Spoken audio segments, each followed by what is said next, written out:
नमस्कार दोस्तों, आज की इस वीडियो में हम बात करने जा रहे हैं 2025 में भारत का रियल एस्टेट मार्केट कैसा रहा है, उसे एक नज़र में समझते हैं। दोस्तों, साल 2025 रियल एस्टेट के लिहाज से मिला जुला रहा है।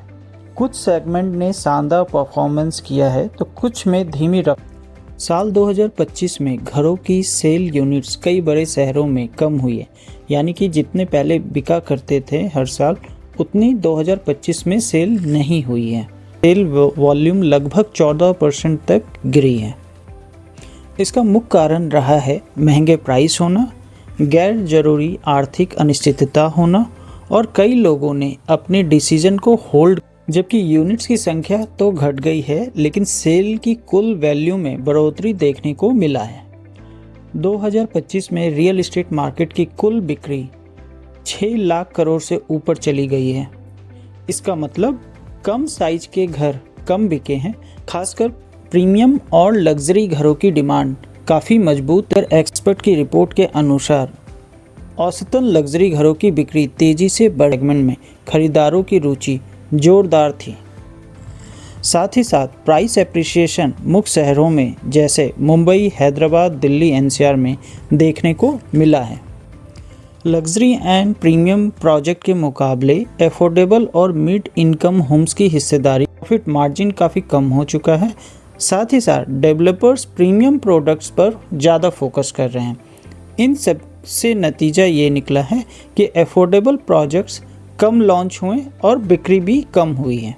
2025 में इंस्टीट्यूशनल इन्वेस्टमेंट ने नया रिकॉर्ड बनाया है। रियल एस्टेट में करीब $10.4 बिलियन का निवेश हुआ है, जो कि 2024 के मुकाबले लगभग 17% ज़्यादा हुआ है।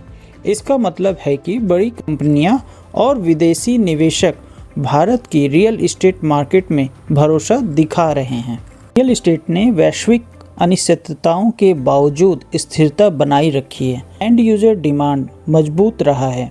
इन्वेंट्री और सप्लाई मैनेजमेंट से मार्केट संतुलन दिखा है, लेकिन सेल्स वॉल्यूम घटने से यह संकेत मिलता है कि खरीदारों में अब पहले जैसी खरीदारी करने की क्षमता नहीं रही है, क्योंकि प्राइस काफ़ी बढ़ चुके हैं और साथ ही साथ जो साइजेस की रिक्वायरमेंट है मार्केट में एफोर्डेबल सेगमेंट में, वो अब कम लॉन्च हो रहे हैं।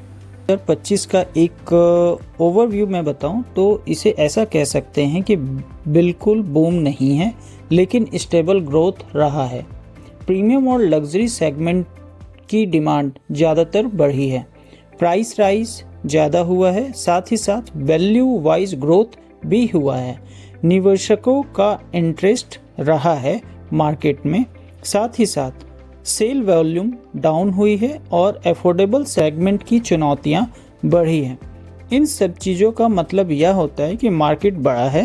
2025 का एक ओवरव्यू मैं बताऊं तो इसे ऐसा कह सकते हैं कि बिल्कुल बूम नहीं है, लेकिन स्टेबल ग्रोथ रहा है। सबसे बड़ा क्वेश्चन यह है कि क्या 2026 में रियल एस्टेट मार्केट 2025 से बेहतर होगा? बहुत एक्सपर्ट के हिसाब से यदि मॉर्गेज रेट्स कम होते हैं तो मार्केट में डिमांड बढ़ सकती है। निवेशकों का भरोसा दोबारा से जागरूक हो सकता है और साथ ही साथ अगर इंफ्रास्ट्रक्चर प्रोजेक्ट समय पर कंप्लीट होते हैं तो 2026 में रियल एस्टेट में रिकवरी और ग्रोथ की संभावनाएं बहुत ज़्यादा बढ़ सकती हैं। दोस्तों, कैसी लगी ये जानकारी और कैसा लगा ये इन्फॉर्मेशन? ज़रूर अपनी राय हमारे साथ शेयर करें, साथ ही साथ लाइक भी करें और चैनल को सब्सक्राइब करना बिल्कुल ना भूलें। साथ ही बेल आइकन ज़रूर दबाएं ताकि आपको नए लॉन्च और रियल एस्टेट इंडस्ट्री से जुड़ी ट्रांसपेरेंट एंड अनबाइस्ड जानकारी सबसे पहले मिलती रहे। मिलते हैं दोस्तों अगले वीडियो में। तब तक के लिए जय हिंद, जय भारत।